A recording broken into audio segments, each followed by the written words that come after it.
ఇక్కడే నేను నివసిస్తాను. గమనించండి, దేవుడు అంటున్నాడు, మందిరము దేవుడు కోరుకున్న స్థానము. హల్లెలూయా. ఆయన మందిరంలో నివసిస్తాడు. ఎందుకు ప్రజలు మందిరానికి వస్తారంటే దేవుడు మందిరంలో ఉన్నాడు అని వస్తారు. అవునా కాదా? క్రీస్తునందు దేవుని బిడ్డలారా, ఈ మందిరంలోకి వస్తుంది కానీ ఈమెలో ఏ కార్యము జరగల.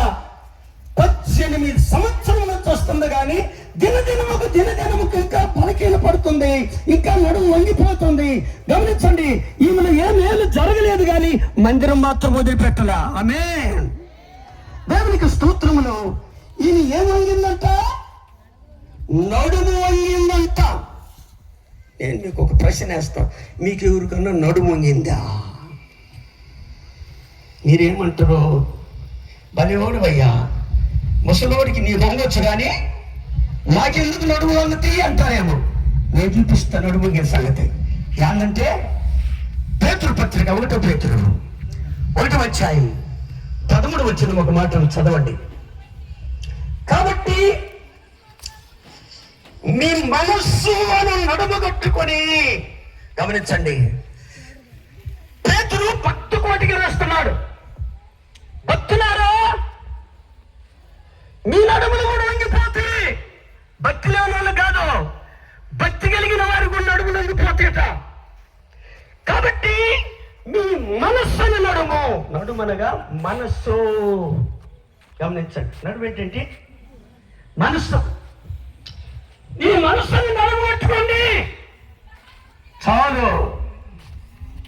ఈ మనస్సుని నడగొట్టుకోండి అన్నాడు.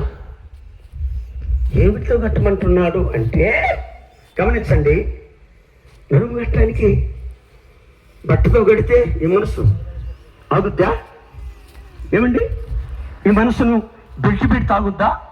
డాక్టర్ గారి దగ్గరికి, డాక్టర్ గారు నా మనసు నిలవటం లేదండి, కొంచెం ఇంజెక్షన్ ఏమంటే వేస్తే మనసు నిలుస్తుందా?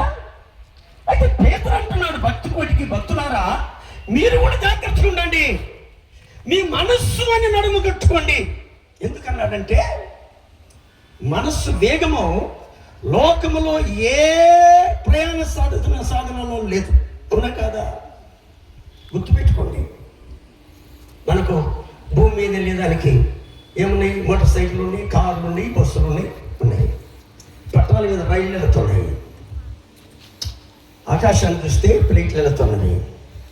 క్రీస్తునందు దేవుని బిడ్డలారా, ఒకదాని వేగము మరి ఒక దానికి సంబంధం లేకుండా గొప్ప వేగముతో వెళ్ళిపోతూ ఉన్నాయి. అయితే నేను ప్రకటించుచున్న